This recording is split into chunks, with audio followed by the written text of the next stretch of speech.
Welcome back, everybody, to your first, second, and yes, now your third stimulus check update. The CARES package, the relief package, EIDL, PPP 2.0, executive orders. We talk everything here on this channel. It is Friday, the 12th, TGIF. Happy Friday, everybody. We got some big details. Breaking news. You're going to hear it here. More funds are being directed towards PPP and EIDL. You're going to want to hear this. It affects many, many, many of you within a 28-day window. So come on and get your news.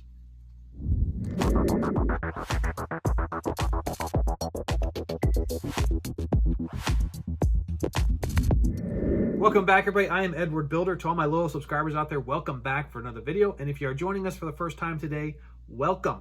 Remember to do your part, like, share, comment, and subscribe. Go ahead and smash that thumbs up button if you think we're doing a good job here. Congratulations to everybody out there that is receiving their EIDL targeted advanced grants. I certainly hope that you will get your funds within 28 days because I've got a bombshell I'm about to drop on you.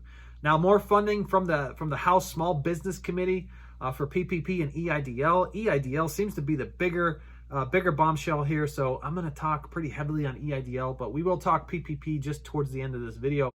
Before we get into it, I just want to give you guys a brief announcement from Nancy Pelosi because she is still pulling in that deadline on the third stimulus checks, suggesting that the bill would be passed in the House by the end of February, then ready to go on over to the Senate so that everybody could avoid these major fiscal cliffs, unemployment ending, so many programs are ending. So they want to avoid those fiscal cliffs, get the negotiating done, get it out of the way, get it in play by March, mid-March. So a bit optimistic. We'll see how she does with that.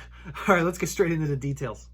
I said it before. Congratulations to everybody who's seeing their targeted advanced grants. That is pretty awesome stuff. You guys are starting to see that balance of that $10,000. Now, I do still have a lot of questions that I want to just cover real quick because people are asking questions about how they fill out that gross receipt section. And they're asking things like, do I include PPP? Do I include PUA? You know, what do I do here, right? The answer is no. PPP is a loan. You do not have to include that in your gross receipts. Gross receipts are specifically receipts that you received from a client or through some kind of transaction that you received money that your business did, either a good or a service, okay? So PPP does not necessarily qualify for that because that is a loan. You actually had to go out and take that loan, and while it may be forgivable, it may also not be forgivable. You might pay this thing back. So just don't include PPP and PUA. That's naturally for unemployment. And so you're going to pay taxes on these things, not necessarily in the same sense that you would include it on this particular gross receipts item. So don't include PUA either. Now, if you do happen to be an EIDL applicant, check out my videos here on PPP because the majority of all of you are starting to switch over and realize that if you were an EIDL applicant, that you also qualify for PPP. It's nearly hand in hand. You know, if you're a small business owner, sole proprietor, gig worker, independent contractor, Uber, Lyft driver, all of these individuals qualify for PPP, and that's a forgivable loan. I mean, that's like free money in the bank. So got all these links and go check out PPP. Now we're going to also we talk PPP and EIDL quite a bit on my Instagram. You could find that in the description. Don't follow any of these people in the comments asking you to go on Instagram. They're just trying to rob you. And guys, don't forget about my 10K giveaway. If this video right here reaches 10,000 views, I'm going to pick one lucky subscriber who comments down below to send a $100 stimulus check to. And when I reach my 10,000 subscriber, I'm sending out another $500 stimulus check. I just sent one out like 2 weeks ago to one lucky subscriber when I hit my 5,000th milestone. I'm doing it again. So I just want to keep spreading the good joy and keep sharing my proceeds with all of my viewers here. So I appreciate you guys so much. Okay, I said it here in the beginning. The House Small Business Committee has approved more funding.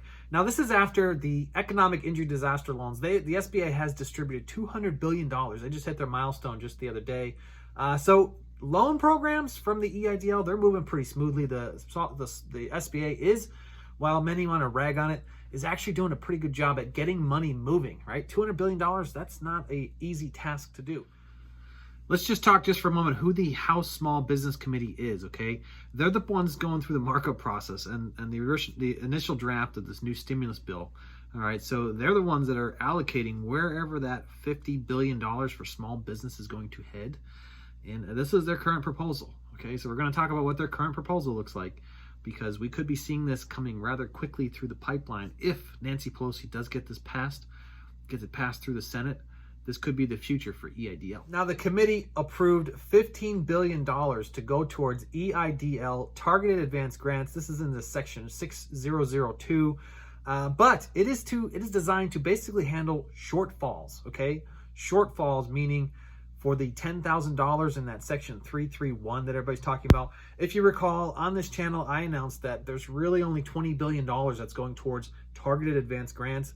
Now this additional $15 billion will take that up to $35 billion. You can kind of check out this video right here. It goes over the details as to what the original budgeting was for. A lot of people were talking about $60 billion out there. I never saw it. I never saw it in any of the bills. So it seems now that it's going to look like it's $35 billion, and it says here for shortfalls to handle the balance of that $10,000. Now this is for only the first 28 days, okay? For the first 28 days. After 28 days, and the enactment will now take all of the remaining funds of that $35 billion, and it'll direct it towards businesses that are severely impacted. This means they had a 50% decline in gross revenue following the same thing of the Internal Revenue Code of 1972, that 45DE section. Now, if funds remain after 8 days, they're going to take it to a different program, basically taking it back to something called 30% again, which is substantially impacted. And it'll basically open it up to be a $5,000 supplemental grant, okay? So this means that if you don't get your application in here, and I'm going to make this announcement, get your application in. If you've received your emails, this is to handle shortfalls, okay? So get your application in, because they're going to start to open this up to people that are seeing a 50% decline in gross revenue. So if you're in that 30% zone, that even the 30, 300, 80, 20 zone, you may find yourselves being excluded at this point, because they're going to take the balance remaining of the funds directed towards that 50% decline. Then after 42 days, okay, after 42, it will bring it back to the remaining 30% substantially impacted, with whatever money's left for you to apply for a $5,000 supplemental grant. Now, that last part doesn't necessarily say that you have to fall in an 80-20 zone. So we're going to have to track this and follow this to see if that $5,000 supplemental grant is going to be eligible to more people outside of that 30, 300, 80, 20, 80-20 zones that I talk about all the time here. Check the eligibility on the guidelines right here. You could get all your details there. I have plenty of videos on this. So now more funding is being directed elsewhere. We're going to talk about that right now. Boy, with all this money moving around and more funding becoming available, you might find yourself in a moment where you're caught up and you might want to get out and invest. Check out in the description Webull and M1 Finance. Webull wants to give you 4 free stocks. When you deposit $100, they'll give you 4 free stocks valued up to $3,000. And M1 Finance, just by depositing $100, they're going to give you an additional $30 as a sign-on bonus to go and invest any way you want. So you put 100 in, you get 130, and you just go and start investing. Pretty awesome stuff. Now, we're going to talk PPP because the House Small Business Committee also opened up $7.5 billion in additional funds for PPP. I don't really think that's a lot of money. I mean, that's basically, I've been saying it here quite a bit on this channel, that I believe that PPP is nearing its end, okay? It came out in the CARES Act, and I'm seeing it being treated less and less and less as important. And so naturally, $7.5 billion going over to PPP, that is nothing. Like the last time they replenished it, I mean, they replenished it for like $300 billion. Now they're just throwing it $7.5 billion. That is not a lot of money. And not only are they sending $7.5 billion over there, but they're expanding it to more nonprofits.